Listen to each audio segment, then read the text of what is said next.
A girl in my class threatened to leak my no pictures. I responded, not if I do it first. Camilla was the baddest bad bitch in my entire class. Any guy who said he didn't have at least a tiny crush on her was lying. She was that rare combination of thick, but also had a personality. And she had this cute British accent. So when she started taking interest in me, I didn't even care that she had a terrible reputation for dating. All I knew was that a 10 out of 10 girl was adding me on Snapchat and snapping me photos with her bra strap in them and saying things like, if I had a boyfriend, I'd want it to be you. When I texted my boy saying that Camilla had texted me saying, good night, lover, with a kissy face emoji, he started spam calling me. I picked up. He spoke, bro. You can't talk to her. That girl's a hoe. And bad news, she's heartless. He said straight away. That actually made me mad. Dude, you're calling her a hoe. But I've never even seen her talk to you. My boy took a deep breath. Every guy she's been with has some horror story. Her ex told me that when he said no to buying her a new purse, she started threatening to burn his house down. I just laughed it off. Dude, you're just jealous because the closest you've ever come to talking to a girl is watching a Riley Reid compilation on the hub. Looking back, I wish I took his words of wisdom more seriously. But I was entranced cause things were moving fast with me and Camilla. We were texting constantly. Like from the moment we got up until we fell asleep. She was sending me an X at the end of all her messages. Which apparently is how British people flirt with each other. And at night after 11 p.m., she'd send me mirror selfies. Wearing nothing but Nike Pro shorts and a tank top. One night, she started another conversation. What's the freakiest thing you've ever done? She asked. Couldn't answer, saying that it was using a peanut butter jar. So I just responded saying, oh, I've never really done anything. Suddenly out of nowhere, she snapped me a photo of, well, her entire self. Like she showed me everything. I didn't ask for it. But I wasn't complaining, and I immediately snapped her a photo of my. She saved it to her camera roll. And even asked me to send a video of me wrestling my one-eyed snake. With the volume on, and if you don't know what that means, you probably shouldn't be reading this, so I did. She saved it to her camera roll, and begged me to do it again. But this time with my face in it. I promise I won't leak, she said when I took a while to respond. So I did it. And if you saw what Camilla looked like, you would too. But then things started to shift. She texted me asking for money for coffee or new perfume. I was only 16 with no job. So I just gave her all my birthday money. One night I got a text from her that made my stomach drop. She said, so your girl is kind of broke right now. But I need the new iPhone 12. Can you help me out? X. I would have given her the money except I had nothing left. I responded, I'm completely broke. I don't have anything. I'm sorry. I expected her to be reasonable. But then she said something that changed everything. Send me $500 by Friday or everyone sees every photo you've sent me. Your friends, your family, everyone. I stared at my phone and my hands were literally shaking. I felt sick to my stomach. I sat there staring at my phone. And this crazy thought popped into my head. She could only hurt me if I had something to hide. So what if I just stopped hiding it? I responded, not if I do it first. Before I could talk myself out of it, I posted on my story just a simple text post that said, who wants to see my pee? Pee with a little eggplant emoji. My heart was pounding so hard I could hear it in my ears. I felt like I was going to throw up. But I posted it anyway. My boys were dying laughing, sending me crying emojis and calling me a legend. The only person who actually wanted to see it was my mom's friend from her golf club. That evening, dinner with my family was the most awkward 20 minutes of my life, because my sister had showed all of them, but I just owned it. When I explained to my mom why I did it, she dapped me up and said, you handled the situation well. The next day at school, I found out Camilla had posted everything anyway. She put it all over her Finsta, expecting chaos, expecting me to be humiliated, but nobody cared, lol. And I mean nobody. I walked into school that next morning braced for impact. I'd spent the whole bus ride with my hood up, AirPods in but no music playing, just listening for whispers. I was expecting a tidal wave of pointed fingers, the kind of humiliation that gets you a nickname like tripod or screensaver for the rest of high school. Instead, I got a fist bump from a senior I'd never spoken to and a confused look from the lunch lady when I accidentally made eye contact for too long. Camilla had done her worst. She had weaponized the most vulnerable, sweaty-palmed, poorly lit video ever captured on an iPhone 7. And the world just shrugged. I found my boy Marcus, the one who had tried to warn me, leaning against my locker with a breakfast burrito the size of his forearm. Bro, he said, mouthful. You're famous. Don't, I groaned, spinning the combination lock with shaky fingers. Just tell me how bad it is. Is my aunt sharing it on Facebook? Because if Aunt Carol shares it, I'm moving to Alaska. Marcus swallowed hard. Dude, that's what I'm trying to tell you. No one is sharing it. Like we all saw the Finsta post at 3 a.m. It was up for maybe 20 minutes? Then she deleted it. Not because it was bad, but because no one was commenting. She was getting ratioed by her own thirst traps. I stopped spinning the lock. Wait. She deleted it. Ghost town, my guy. The only comment was from some bot trying to sell Ray-Bans. Relief flooded my system so fast I almost got dizzy. But under the relief was a strange, bitter aftertaste. I had preemptively nuked my own reputation. I'd offered my own portfolio to my mom's golf buddy for nothing. Well, not for nothing. For the first time in the saga of Camilla Whitmore, I had taken control of the narrative. The bell rang and I had chemistry first period. Camilla was in that class. We sat alphabetically, so she was 2 rows over and 1 seat back. Whitmore versus Williams. Normally, I'd spend the whole 50 minutes stealing glances at the curve of her neck, or the way she bit her pen cap. Today, I walked in and sat down like a statue. I could feel her eyes burning a hole in the back of my skull. It wasn't the flirty heat I was used to. This was the focused rage of someone who had just realized she'd spent her best ammunition on a target that turned out to be made of rubber. Halfway through the lecture on molarity, my phone vibrated against my leg. Camilla *, you think you're funny? I looked over my shoulder. She was staring dead ahead at the teacher, but her jaw was clenched so tight I could see the muscle twitching. I didn't respond. Marcus's words echoed in my head. She's heartless. But I was learning something new. Heartless people need a reaction. They need the oxygen of your fear and embarrassment. Without it, they suffocate. I slipped my phone into the bottom of my backpack and actually paid attention to how to calculate the pH of a weak acid. That was day 1 of the New World Order. Camilla tried every tool in the mean girl arsenal. She started with the stare. You know the one. The look that's supposed to reduce lesser mortals to atoms. I just gave her a small, polite smile. The kind you give a stranger who accidentally bumps into you at a Starbucks. Then came the whisper campaign. I'd see her huddled with her crew of disciples by the vending machines, their heads together, glancing at me and giggling. But here's the thing about Camilla's crew. They were all terrified of her. Their loyalty was a rental agreement, not a purchase. And Marcus, bless his loud mouth, was a counterintelligence machine.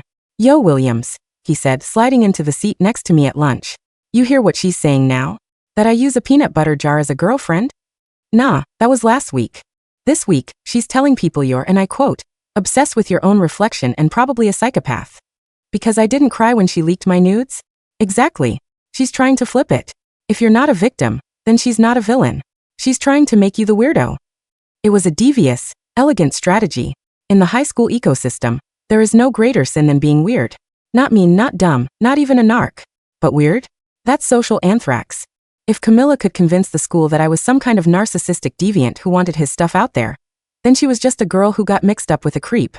I needed a counter-strategy, and it came from the most unlikely place. My sister Maya. Maya was a junior, but she ran in the Art Honors Society circle. The kids who wore Doc Martens listened to vinyl, and viewed the entire Camilla Whitmore social structure with the detached disdain of anthropologists studying a particularly dull tribe of baboons.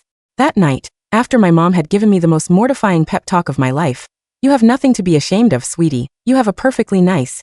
Well, you know. Maya knocked on my door. "You need a rebrand," she said, tossing a copy of The Atlantic onto my bed.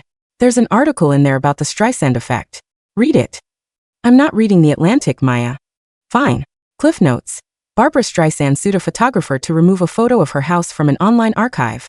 Before the lawsuit, like 6 people had downloaded it. After the lawsuit, millions. Camilla is Barbra Streisand. You are the house. The more she tries to make this a scandal, the more people are going to look. The only way to win is to be so boring that no one wants to look." "So I just be boring?" "You be unbothered," she corrected. "And you lean into the weird.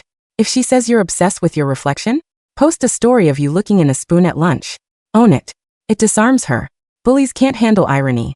Their brains don't process it." Maya was a genius.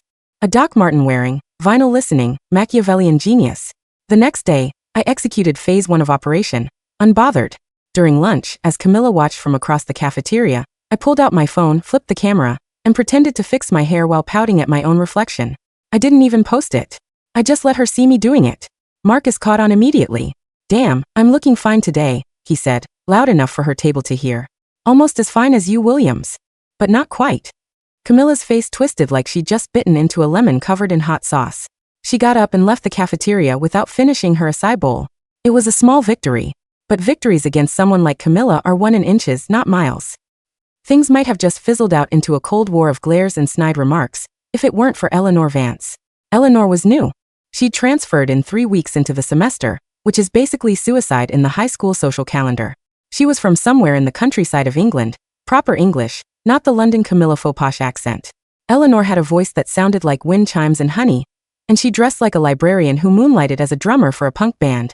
Cardigans with safety pins in them, cat-eye glasses.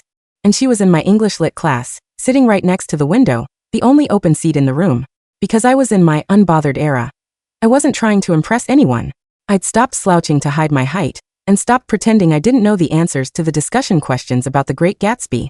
So what do we make of Gatsby's obsession? Mr. Henderson asked, pacing the front of the room. Is it love? Or something more pathological? A few people mumbled about true love. Camilla, who was also in the class, said something about how Daisy was a pick-me girl, who didn't deserve his loyalty. Mr. Henderson sighed. Then Eleanor spoke up. I think Gatsby is in love with the idea of control, she said, her accent making every word sound like it was wrapped in velvet. He's spent his entire life trying to manipulate time and circumstance. He can buy the mansion, he can buy the shirts, he can buy the parties. But he can't buy Daisy's future, or change her past. And that's what drives him mad. It's the one transaction he can't complete. The room went quiet. It wasn't the silence of confusion. It was the silence of 25 teenagers realizing someone just said something actually smart. I turned to look at her. She wasn't looking at Mr. Henderson for approval, like the rest of us. She was staring out the window, like she'd just been thinking out loud. After class, I found myself walking next to her in the hallway. I didn't plan it. The flow of traffic just pushed us together. That was a good take, I said, my hands in my pockets. On Gatsby. She looked up at me, and up close, I noticed her eyes were a shade of green that was almost gray, like sea glass. Thanks, she said. I'm Eleanor. I know. I'm Williams, she finished for me. The guy who invented the preemptive strike against social extortion. I've heard the legend. I winced. Ah, so you've heard the other thing. Eleanor adjusted the strap of her messenger bag.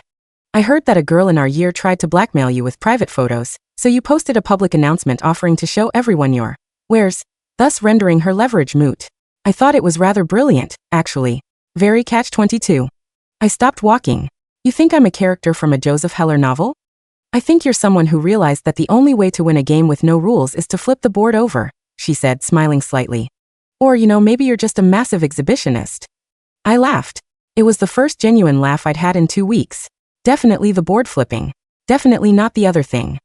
Pity, she said, and turned down the corridor toward the art wing. I stood there like an idiot, watching her walk away. The cardigan had a small hole in the elbow. And I realized, with a jolt that felt suspiciously like being hit by a truck, that Camilla hadn't crossed my mind once during that entire conversation. Of course, Camilla noticed. A girl like Camilla has a radar for shifts in power. She can sense when the spotlight is moving, and it's the one thing she cannot abide. For 2 weeks, I'd been nothing. A gray rock. A weirdo who looked in spoons. But now I was a gray rock who was smiling at the new British girl. And Eleanor, God bless her, didn't care about the social hierarchy. She didn't know the rules. She sat with me and Marcus at lunch. She laughed at Marcus's terrible jokes and debated me about whether the lighthouse was a masterpiece or pretentious drivel. She became, in the parlance of our times, part of the crew. Camilla saw this. And she decided to change tactics. If she couldn't destroy me by making me a victim, she would destroy me by proxy. She would go after the new girl. It started small. Eleanor's bag went missing during gym class. We found it in the boys' bathroom sink, soaking wet. Then a rumor started that Eleanor's parents had moved her to America because she'd been expelled from a posh boarding school for behavioral issues. The rumor was vague, which made it stickier. What kind of issues? Issues. She's trying to isolate her, Maya explained to me that night. We were in the kitchen, and she was making a smoothie that looked like swamp water. Classic abuser tactic. If she makes Eleanor a pariah, Eleanor has to choose between being your friend or being socially accepted. Most people pick acceptance. She won't do that, I said, but my voice lacked conviction. I barely knew Eleanor. 3 weeks of lunch and Gatsby metaphors wasn't exactly a blood pact. You like her, Maya said. It wasn't a question. Yeah, as a person. No, you like her. I see the way you look at her when she talks about books. You get this dopey look, like a golden retriever watching a squirrel. I do not. You do. And Camilla sees it too. That's why she's doing this. She's not trying to get you back. She's trying to make sure you're miserable. A happy victim is an insult to her. Maya was right. Camilla didn't want me. She wanted my suffering. And seeing me laugh with Eleanor was a bigger insult than the spoon selfie ever was. The breaking point came on a Friday. The school had a pep rally for the homecoming game. It was loud, chaotic, and the bleachers were a sea of school colors. Eleanor was sitting next to me. and our shoulders kept bumping because the space was so cramped. Marcus was on my other side, hoarse from screaming at the cheerleaders. I felt my phone buzz. It was a text from an unknown number. Unknown asterisk asterisk, you think you can just move on? Check her Finsta. Now? Asterisk. My blood ran cold. I opened Instagram. I didn't follow Camilla's Finsta. It was private, but Marcus did. He showed me his screen. Camilla had posted a photo of Eleanor. It was a candid shot, taken from across the cafeteria, where Eleanor had a weird expression on her face because she was mid-sneeze. Unflattering, but not the end of the world. It was the caption that was the problem. Caption asterisk asterisk, the new girl thinks she's too good for us. Word is she got kicked out of St. Mary's for inappropriate relationships with a teacher. Watch your boyfriends, ladies. And watch your dads. I saw red. Actual, literal red tinged the edges of my vision. Eleanor hadn't seen it yet. She was looking at the marching band, her head tilted, trying to figure out why American football required a halftime show with tubas. I didn't think. I didn't strategize. I just stood up in the middle of the pep rally. Everyone. I yelled. The band faltered. A tuba let out a dying walrus noise. The entire student section, 1,000 heads, turned to look at the lunatic standing up in the bleachers. What are you doing? Eleanor hissed, pulling at my sleeve. Camilla Whitmore thinks she runs this school. I announced, my voice echoing in the sudden silence. She thinks she can say whatever she wants about whoever she wants because everyone's too scared of her to say anything back. I pointed directly at her. She was 2 sections over, surrounded by her minions, her mouth hanging open in a perfect O of shock. She wasn't used to being addressed. She was used to whispering. She just posted a lie about Eleanor Vance on her Finsta. I continued. And I'm here to say on the record, in front of God and the tuba section, that Camilla Whitmore is a liar. She's a blackmailer. And she's the most insecure person I've ever met, which is saying something because I once used a jar of Jif as a reference point in a text conversation. A wave of laughter rippled through the bleachers. Not mocking laughter. The good kind. The I can't believe he just said that kind. Bro, Marcus whispered, awestruck. You've ascended. Camilla stood up, her face blotchy red. You're crazy, she shrieked. Everyone knows you sent me those. You're right, I did. I cut her off. And then you tried to extort a 16-year-old for an iPhone. So if we're comparing rap sheets, I think the feds are going to be more interested in your wire fraud than my, performance art piece. So go ahead. Post whatever you want. But every time you try to hurt someone else, I'm going to be right here, standing up and reminding everyone that the only power you have is the power we give you. I sat down. My heart was trying to jackhammer its way out of my chest. The band started playing again, louder than before, as if trying to cover up the awkwardness. The football team ran out onto the court. Eleanor was staring at me. She didn't look horrified. She looked like she was seeing me for the first time. You absolute madman, she whispered. You just went full Howard Beale from Network. In a gymnasium. In front of 1,000 people. I'm having a heart attack, I whispered back. Can you hear it? She leaned in, her shoulder pressing against mine, and put her ear near my chest. Steady, she reported.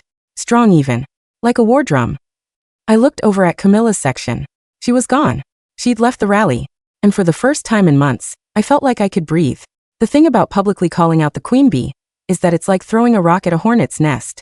You either get stung to death, or the hornets realize the nest was never that strong to begin with and they scatter. Camilla tried to rally. She really did. She posted a lengthy, tearful video on her main account about how she was the real victim of toxic masculinity and slut-shaming.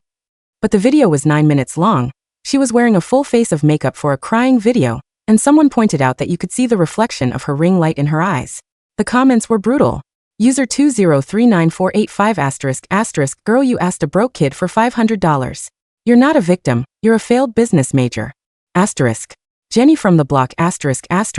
She called you out in front of the tubas. The tubas. It's over. ***. Marcus Domenis *** ratio plus L plus you extorted my boy plus your accent is fake. Marcus had made that last part up, but it didn't matter. The narrative had shifted. Camilla deactivated her Finsta that night. She showed up to school on Monday wearing sweats and no makeup, which for Camilla was the equivalent of waving a white flag. She didn't speak to anyone for the rest of the semester. She just floated through the halls like a ghost, ignored and irrelevant. It was, in a strange way, sadder than if she'd fought back. It turned out that without the fear she inspired, Camilla Whitmore was just a girl with a bad attitude and a questionable understanding of financial leverage. As for me and Eleanor, the Saturday after the pep rally, she texted me, Eleanor ***, I never thanked you properly for the public defense. It was very American, very dramatic. I quite liked it. ***. Me ***, I almost threw up on the tuba player.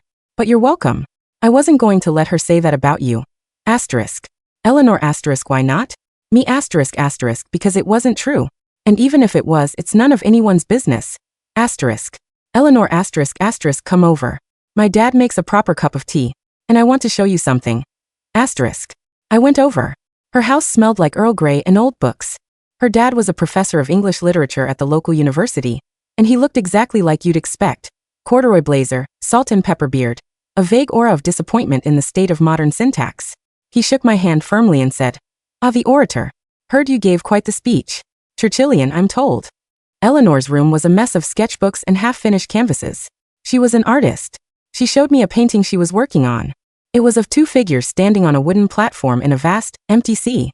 One figure was shouting at the sky. The other was holding an umbrella over the first one. Even though it wasn't raining. "It's us," she said matter-of-factly. "The day of the pep rally. You were shouting at the void, and I was just trying to keep you from getting soaked by the absurdity of it all."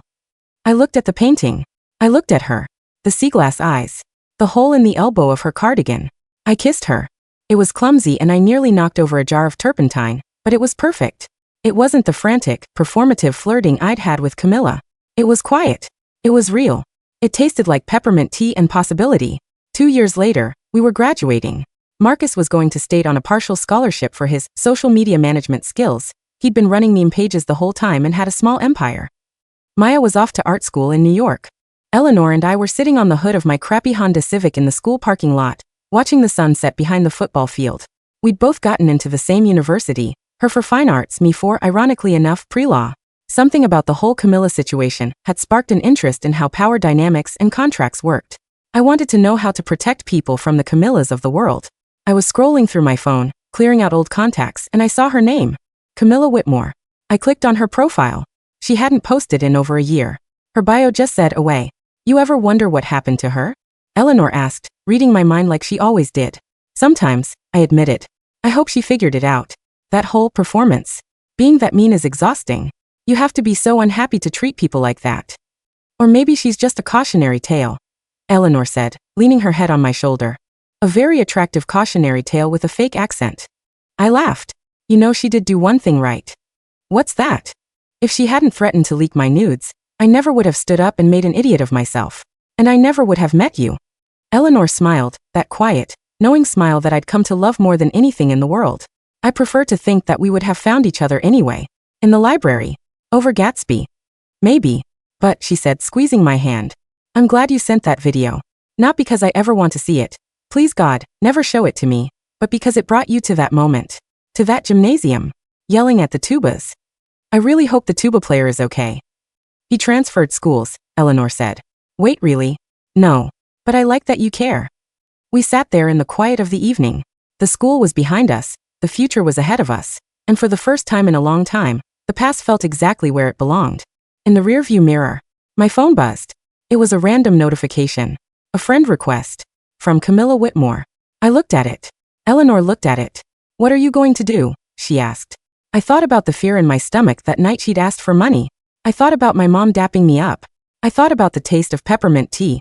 I deleted the request. Then I turned off my phone, put my arm around Eleanor Vance, and watched the lights come on in the parking lot. The bad bitch was gone, but the good one was right here. And she was more than enough.